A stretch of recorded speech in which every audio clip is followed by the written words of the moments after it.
Hi and welcome to another edition of ZeN TV.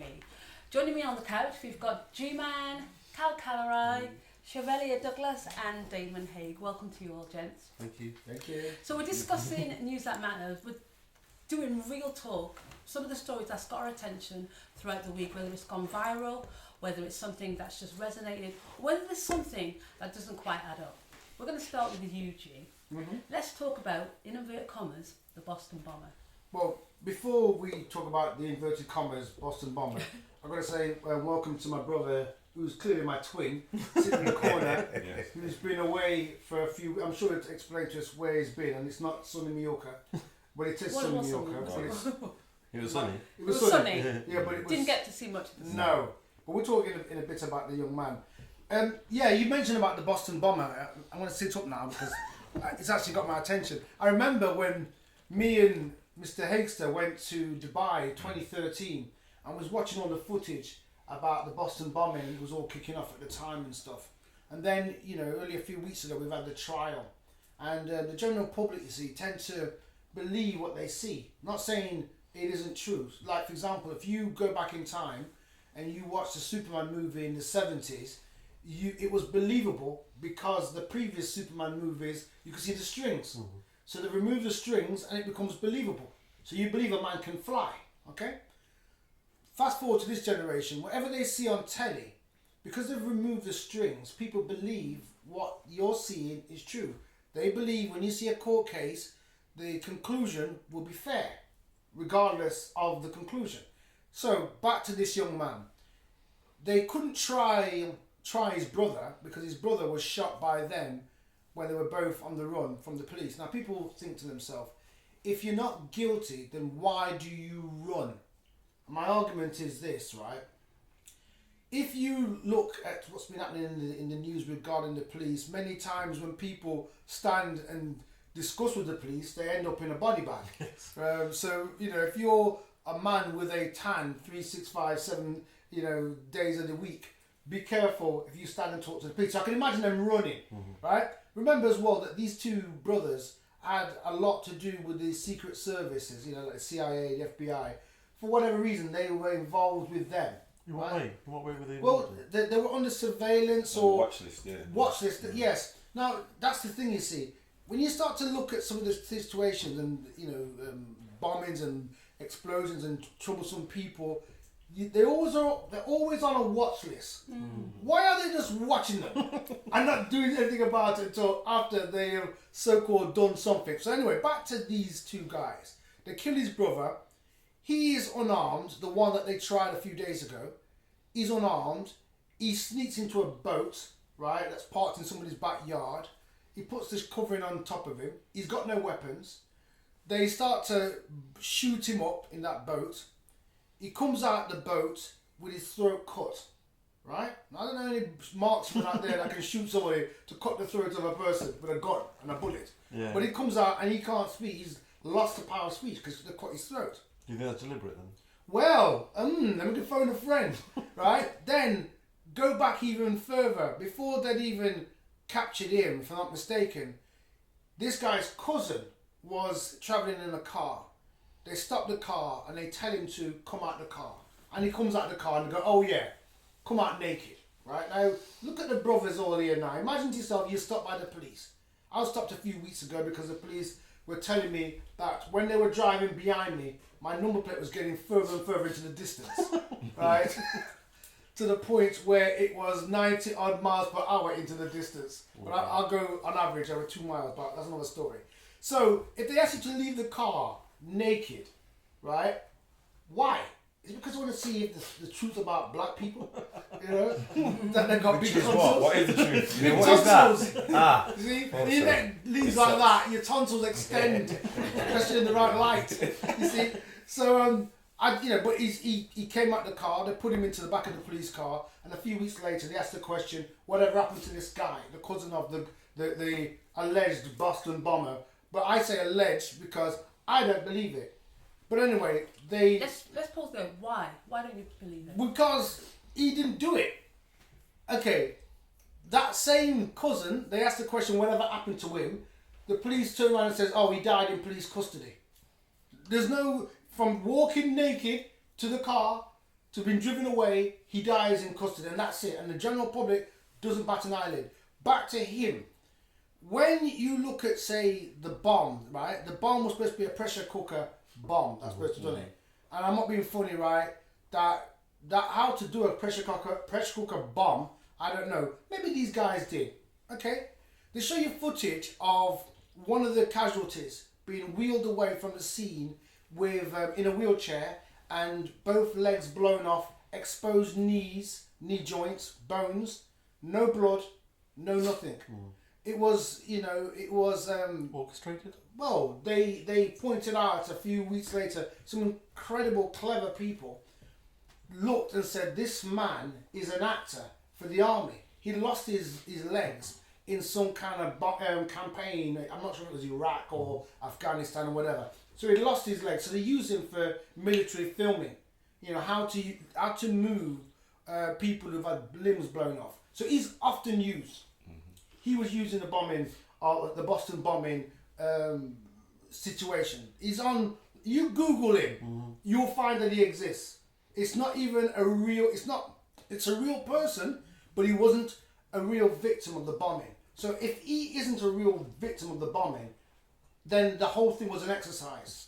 Staged thing. It was the same day that Boston was doing a emergency evacuation exercise. Same day, same time. It was all planned in advance. That sounds familiar because Yes. I remember 9/11. They had a 9/11. they had a similar thing. And wasn't it 7/7 as Bro, well? this is spooky. Yes. Yes, they all are. Exercise on the same day. Yes, and the problem you've got, you see, is that, yes, we're all sitting around this table and we're all suspicious-minded people. Not suspicious-looking people, but suspicious-minded people. So we're going to question everything we see on the news. Yeah. The general public believe it. They think somebody says that this guy, the bomber, the alleged bomber, has been convicted and he's going to hell. And he's going to hell very soon. Right? Now that's a judgment. Because that means you believe what you've heard and you don't want to forgive him, whether he did it or not. They say he got dead cold eyes when he stared at the audience. Could that be because he was drugged? And you know what? I think there was, on one story I read, there was like 2,500 comments about his sentencing. And most of Positive? it, no, most of it was negative. Most of it, the man deserves it. And it's like the public's been drugged to believe it and just go along with the flow. Well, the inebriation that they give the public is the rubbish news they give you all the time, and that's sedating the public. You say we've got suspicious minds, and then we've got questioning minds. Yes. We've got minds that want to look at the facts and think, well, those facts don't add up. No. So they can't be facts. It's got to be fiction. 100%. So, you know. If you think of our parents, though, our parents would listen to what a doctor told them, think all police are good, and think all MPs are straight, and think the people who run the government are okay, so therefore the news must be right. So it's the old school train of thought where they wouldn't dream of questioning a doctor, wouldn't dream of questioning a policeman. No, they wouldn't dream of it. Whereas But we are of the position now where we understand you question everything. Back in the day, though, when you say about our parents, do you think the news was the truth back then? No. Look at the Birmingham 6. Yeah, how Look could at it the ever Guildford have 4. been? Look at Yeah. the Cardiff 3. Point. It's not Point. till years Point. later. It's not till years later it gets uncovered. And the thing is, you have to look at the news stations because it's called selective horror. If you see this guy in the wheelchair 20 times a day being reshown, sometimes with volume, sometimes without, you start to think, this really happened. And they have a lot to answer for, I'd say, the news stations. My question is as well, why doesn't one single politician turn around and we're all questioning it? So why are politicians not all questioning Because it? they're not interested either. You know, Because they're part of the same problem, Part aren't of the they? system. And the ones that do question things, Aren't he around didn't much. dead. Yes, they do. Yeah, Let's be honest. Yeah. You know, down mountains, miraculously, Yeah. leaders that actually had something to do, like John Smith, I believe he was killed. But I may be wrong. But listen, a guy came in straight after him, took his leadership, and what did he do? So you're referring to John Smith, the Labour Party leader. That's right. Yeah. That died of a heart attack Yes. in 1993, 94. Yes. Just as the 3 members of New Labour That's right. were invited onto a boat by the Bilderberg and asked them would they want to be part of this organisation. You see, I'm always suspicious when people want to be part of a select group of a few people that you are included to. So, I'm not going to mention the black guy from the Labour Party. What's his name again? You tell me his name. You get knocked down, you get up and down, Chumbawamba. Bro, Is it Chukwuemana? I keep calling him Chumbawamba as well. I don't That's know what why. you call it. It's not though, is it? It's Chukwuemana? that's the There one. you go. Yeah, I like him. No. But you know, even him, you know, we're talking about Labour, you know, MPs.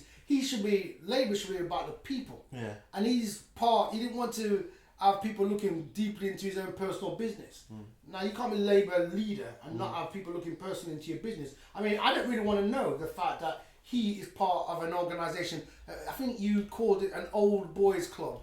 I call it a society of secrets or secret society of only 40 people.